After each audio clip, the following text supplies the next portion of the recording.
Marketing is about values. Nike didn't call me and sell me this in a catalog. I bought this swoosh because it's ingrained in my soul.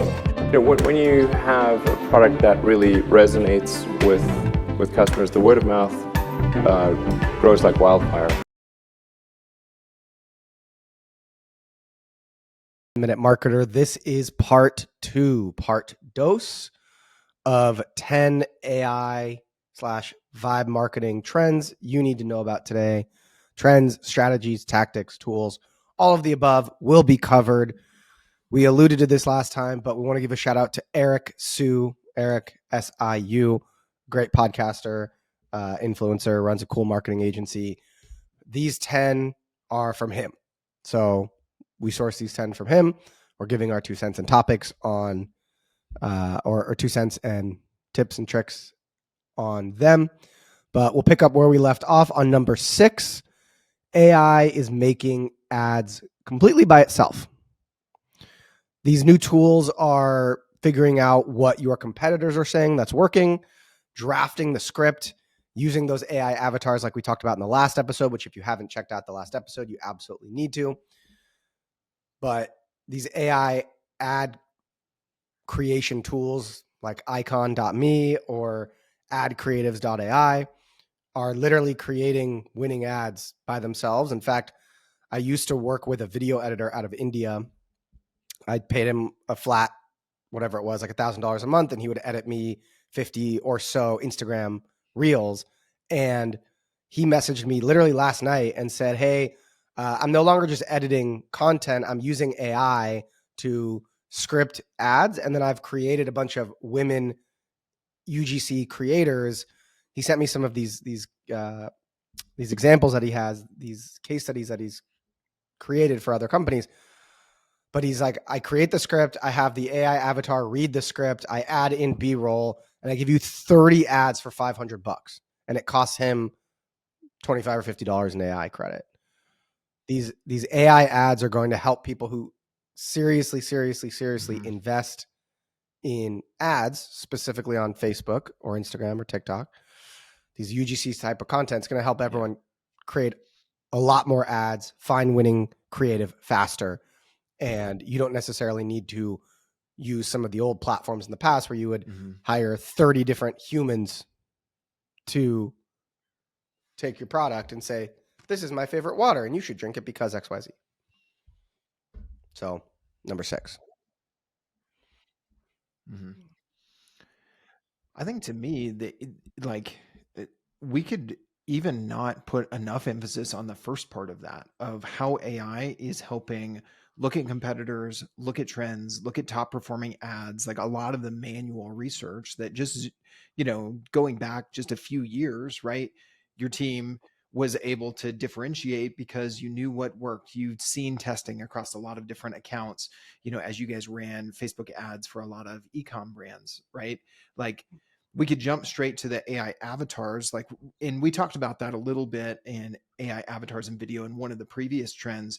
And I think that's there and that's not going away. I think some people are going to be, well, is it really UGC if there's no you? If there's no you as in user, not you as in, pointing at you, Max, or the listener or viewer. So I think debate will happen there. That trend is not going away. But I think this aspect of scripting the videos, of looking at what works, AI is really good at taking in a lot of data and information, synthesizing it, and identifying the insights that would take us much longer as humans. And then if we can apply our taste and our insights on top of that, I think that maybe is even more powerful in this kind of 1-2 punch of what you're talking about with AI's application. Like, what are your thoughts on that part of AI's analysis and the creating of the scripting, the hook, the creative versus, what it looked like 5 years ago? Obviously, kind of something you touched on earlier is at my old agency, for those of you that are newly listening or don't know my background, I had a predominantly e-com focused performance ad agency. We did Facebook and Google ads, and our competitive advantage in terms of winning new clients was that we charged one flat monthly fee for media buying and creative. Back in 2016, 2017, there were a lot of agencies that just did creative, just had video editors, people that specialize in Photoshop. This is before Canva was even a big deal. And then actual like photographers and actors and actresses. And on the other side, there were agencies that just did media buying. So we offered a flat monthly fee at $3,500 a month. And then it went up to 5K and then it went up to 8K. But we said, we'll do both. And so I had a team of 10 or so creatives. I had 2 full-time copywriters. I had 2 or 3 full-time video editors, and then a bunch of photo editors and just generalist creatives. Now I think 2 people can do what that team of 10 did because of the AI's ability to analyze what's working, take maybe a recording of an onboarding call of a customer saying who their core target audience is, who their competitors are, analyzing it, identifying what those core unique ICP and unique selling proposition USPs are. Like AI is able to make that happen and to do a lot of that legwork and grunt work and even come up with the clever taglines or the clever hooks. But I think with this trend number 6 out of the 10, again, this is part 2. If you didn't listen to part 1, go ahead and check out part 1. But I think this specific one is AI can obviously do all the analysis, write the copy, write the script. I think it's probably a B plus. I think the best copywriters, the people that really understand it, will kick the crap out of AI. But what you're then able to do is come up with, instead of coming up with 3 really good ones because you don't want to spend a bunch of money on talent and shipping your product to a bunch of different UGC creators, actors, actresses, whatever. You don't want to pay an agency to come up with 100 different assets. Now you can actually have AI take all 50 of the headlines, change the first couple or hooks, right, of these videos, change the first couple words. You could run literally all of those as a test because marketing at the end of the day is throwing as much shit at the wall and seeing what sticks as possible. Like that's the game. Yeah, the testing and iteration becomes so much faster. 100%. To answer your question though, like where is AI like used to? Like what's the ability? I think like everything else, as we've talked about with AI, from my experience, the outputs are only as good as the inputs. And so if you just say, can you give me 10 taglines for a water bottle company that specializes in hydration, it's not going to be great. But if you really take the time to, you know, I use this tool called Whisper. I just dictate into my laptop and I just ramble. I'm like, here are some ideas that pop into my head randomly. Here's what seems to be working for some of our other customers. Here's some of our other customers. Do the research, blah, blah, blah, blah, blah, blah, blah, blah. I give it like 6 paragraphs, right? Then I say, come up with concepts, come up with topics. And then I pick my favorite from there. And then it's like, go ahead and execute.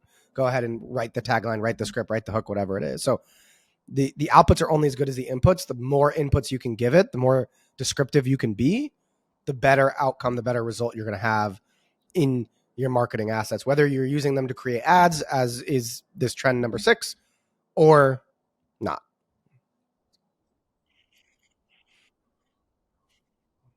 Yeah, absolutely. The more context that you can give it and the context on what good looks like, right? Because I heard someone say the other day that if you're just kind of generally using general AI to create content, it's not creating anything new. It's just remixing what's already out there. So you're like photocopying a photocopy of a photocopy of a photocopy. It's like, I think they had this analogy in this old 90s movie with Michael Keaton, Multiplicity, where he figures out how to clone himself.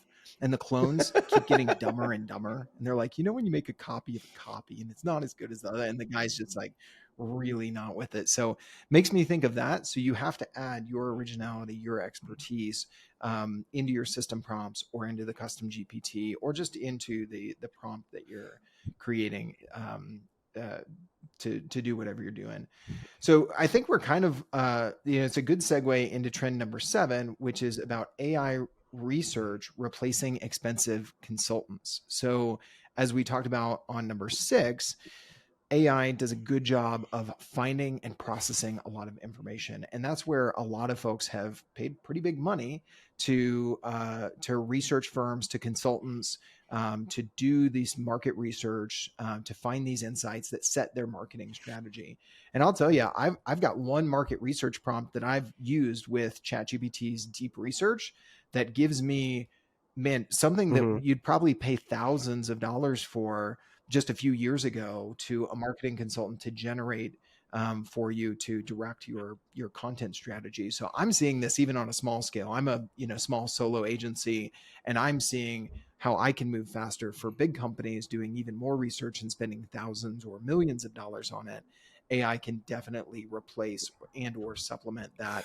So I've said from day one, even since in I my own first got my context, hands on anything about number ChatGPT, 7. that the main use case for me, and I think for a lot of us now, is using it as a sparring partner, using it as a friend to bounce ideas around and to act as kind of a consultant to help you think outside the box or think of things that you don't necessarily think about on your own without having to actually call a friend and make that happen. I think there's a really big notion, at least in our Twitter community, that these AI tools are going to completely replace management consultancies. And I don't think that's the case at all. Like, if you know anything about Bain and McKinsey and Accenture and these big management consulting companies, it's not as simple as asking it a question and then it giving you advice. There's so many other things that go into it. I think for a lot of us small business owners who obviously can't afford $1 million or multi tens of millions of dollar annual retainers to Bain and McKinsey and Accenture and all those big companies, it's a free way to get consulting help and to get kind of a second doctor's opinion or another pair of eyes. I have a friend that like overuses ChatGPT for this in everything. Like his whole decision-making pattern of his life now, with like where he wants to go with his girlfriend for dinner, he'll ask ChatGPT. Like, I think you can over-index on it, but if you're trying to come up with a new product to sell to your audience, you were saying that one of your friends, before we hit record, that one of your friends is going on a stage at a big conference, and they don't think a lot of people at this particular conference can afford their $10,000 a month retainer, but they were trying to come up with ideas for a lower ticket product or service that they can offer to still provide value and help them. That's a great use case to have ChatGPT or any AI, your AI of choice, your model of choice, be the consultant for you. Yeah, absolutely. Two things there, and then I think we can hit number 8. One, the over reliance on ChatGPT made me laugh about your friend story, because I've seen some shorts and reels recently of like 5 years from now, and it's like someone's got ChatGPT on their phone, and they're like, "I walked into the meeting. What should I do next?" And they're like, "It's like say hi," and then the other person is doing the same thing, and they're just having this conversation over ChatGPT voice mode on both their phones, and I'm like, "Oh gosh, this is maybe where we're heading." The second thing is for anybody who is interested in that market research prompt, maybe you're a small team, you don't have the budget for a big research firm. If you go to demandshift.co/prompt, you can get that deep research prompt I've used with ChatGPT to generate strategy for about 6 months of content, because it's designed to look at Quora, X, Reddit, LinkedIn, all of the places where your audience is maybe hanging out, and surface their frequently asked questions. And as you and I talk about a ton, your content, your marketing strategy should meet the audience where they're at. What are their pain points? What are the questions they're asking? So go to demandshift.co/prompt and check that out, and hit me up on LinkedIn if you use it and if it's any good. So just a giveaway for everybody today. Trend number 8 is about marketing funnels getting smarter. What have you seen on this? What's your take on quote unquote smart marketing funnels, AI powered funnels? A lot of different we did ways a that this episode could about look. this What's been standing a couple out to weeks you on trend ago, number 8, Max? where I mentioned that I'm taking data sets from my business and I'm uploading it into ChatGPT and trying to have it find patterns. I think this is a great use case for that. This is a trend that obviously I'm taking advantage of because I'm doing it. The episode I mentioned where I take Stripe data, actually, I enrich the data and then I have it identify, what are kind of some patterns among our customers that maybe I'm not recognizing among employee size, role, time of week, time of month, time of day, of these people actually closing. So I think, I've always said, and that's why one of the pieces of art I have here, I don't know if I ever explained this, but like I have this piece of art, well, backwards, right and left. I'm a really big fan of collecting art.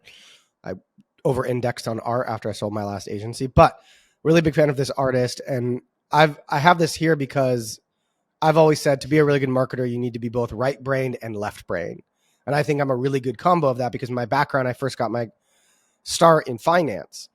And one of the things I learned in finance is pattern recognition. You're trying to spot patterns to identify what the future trend is going to be based on past patterns, or what insight can you gather based on the data set that you have and the patterns that you can identify in the data set. And so I think now with ChatGPT, we're able to kind of outsource that pattern recognition to an artificial intelligent, smarter version of us, or at least me, because I'm not that smart, graduated college with a 2.7 GPA.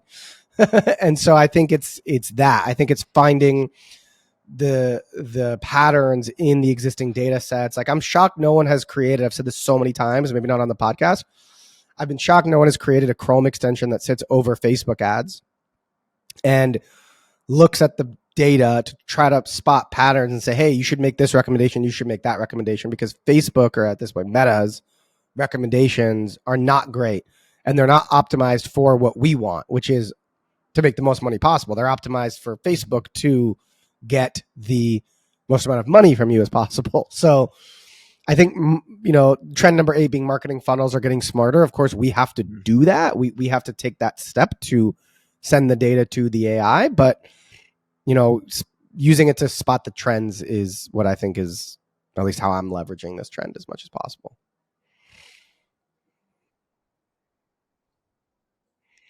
I love it, man. All right, trend number 9, and then we're going to get to number 10 and round out our full list. Again, if you missed 1 through 5, we'll link to that in the description so you can check out the other 5 top AI marketing and vibe marketing trends that you need to be aware of going into 2026.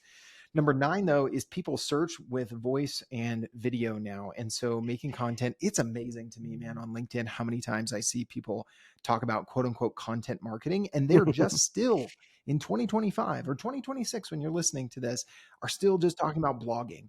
That is not content marketing, because that is not how people are searching. That's not how people are finding you.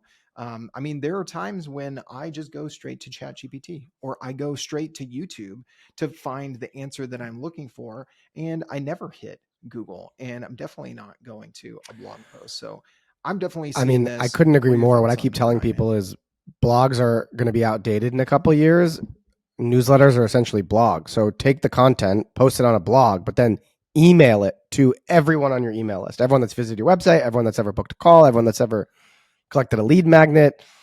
Like, that is the 2025 version, I think, where most people should be. If you want to be ahead of the curve, yes, there was a recent study done, I believe it was by NP Digital, that said YouTube videos actually rank higher and rank more keywords on search than blog articles do. Like the Google algorithm of what to rank and when and how high is all, not all, but I think it was like 60 something percent based on YouTube videos. What we're doing here, perfect example, right? So I think, not only are humans like us, not only are we searching more with voice and video now, but the algorithms itself that surface the content, if people are actually typing in text, the things that get surfaced are voice and video, or at least video. So you got to start creating content outside of the blog sphere, whether it's newsletters, which my team can help you out with, or video like we're doing here. It's way more engaging than a blog article.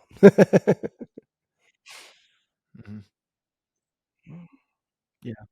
It's awesome too. Like I some of the best newsletters that I follow do integrate video, and the repurposing strategy makes it so much easier to actually do that, right? You've got a newsletter and, oh, you posted this short on YouTube or this quick video on LinkedIn or the podcast that you published to YouTube or even the video podcast on Apple or Spotify, and you're embedding that in the newsletter. Like you're kind of giving folks the TLDR version, but then you're saying, hey, here's the full version here. So often these channels, we just view them as text only or video only, aren't really integrated. And with the ability to repurpose with AI right now, I think that's a big miss. So I like that you bring up, newsletters there too. All right, number 10 to round it out. Trend number 10, we are finally going to know what marketing actually works. So you're saying, Max, that the old saying of like, half my marketing works, I'm just not sure which half. That actually, I think this is the one trend that I don't agree with. I beyond. think with AI, I think it's going to be even harder to identify what things in your marketing stack are working versus not working. You could argue that the AI models that predict attribution and that kind of best guess estimate attribution, meaning, if someone purchased, what do we attribute that sale to? A Facebook ad, a Google ad, a newsletter, an email that we sent with a 20% discount. But I think it's going to get harder because there's now new marketing channels and the algorithms are completely changing, as we just talked about in the last trend. So this is one that I disagree with. I don't think it's becoming easier to track. My rant on this is pretty obvious. I've said it many, many, many times. Marketers have over-indexed on attribution. They've over-indexed on, well, this Facebook ad led to that purchase, so we need to double down on this ad. When in reality, if you actually just poll your customer the second they purchase, where have you seen or interacted with our brand in the last 7 days or 30 days or 90 days, they're going to check more than just the one thing that you technically are attributing that sale to. So I think it's just going to get harder and harder and harder. And I think that's a good thing because that's the best kind of marketing. The best kind of marketing is, like I said, a combination of right brain, left brain, not just the side of the brain that's purely data, always trying to optimize the X's and the O's and the numbers and the data and the cells as much as possible. Mm-hmm. Yeah. Did a webinar with one of my clients who's doing a lot of SEO and really GEO services. So if you haven't heard this term, generative engine optimization, which basically means optimizing for ChatGPT, for Gemini, for all of these different AI models. And one of the trends that everybody's seeing in their SEO graphs and their website traffic is that impressions are up, but clicks are down. And so it creates this weird little like alligator mouth opening. And so everybody's like, oh no, the alligator graph is showing up on my GA4 reports. And that's kind of indicative of what you're talking about. We've been used to tracking the clicks of the blue links, right? And we're going to see eventually Google is probably going to make AI mode the default. And there aren't blue links to click all the time. What is that tracking going to look like? And so even if it does get easier, which I'm with you, I don't think that there's a real strong case for that to be made. Even if it does, best case scenario, the way that we track it, the methodologies that we use, and what we actually have to be able to track is going to change. So the way that you do attribution, the way that you do marketing measurement is going to need to adapt. So I think if nothing else, then there's that. I haven't seen that movie since I was a kid. As Forrest Gump would say, that's all I need to rewatch that movie. I do quote it a lot though. Oh, it's classic. Famous line. Classic, man. Yeah. Life is a box of chocolates. Stupid You is never and know what stupid you're gonna does when you're talking. No. Marketing is a box of chocolates. You never know which channel is going to deliver the sale of the chocolate. Exactly. Anyways, before I go down a rabbit hole of silliness, thank you guys as always for listening. Go ahead and like and subscribe as always. Please share this with a friend if you got anything out of it for the 1,000 or so of you that listen to each episode. And we will see you guys next time. Thanks for listening to the Marketing Max show. It takes me and my team hours to produce it every single week, but it only takes you 15 seconds to hit that share button and text it to a friend, drop it in a Slack group, or share it on Twitter, Facebook, Instagram, or any of your favorite social platforms. I appreciate you taking the time to check out my content. Have an awesome day.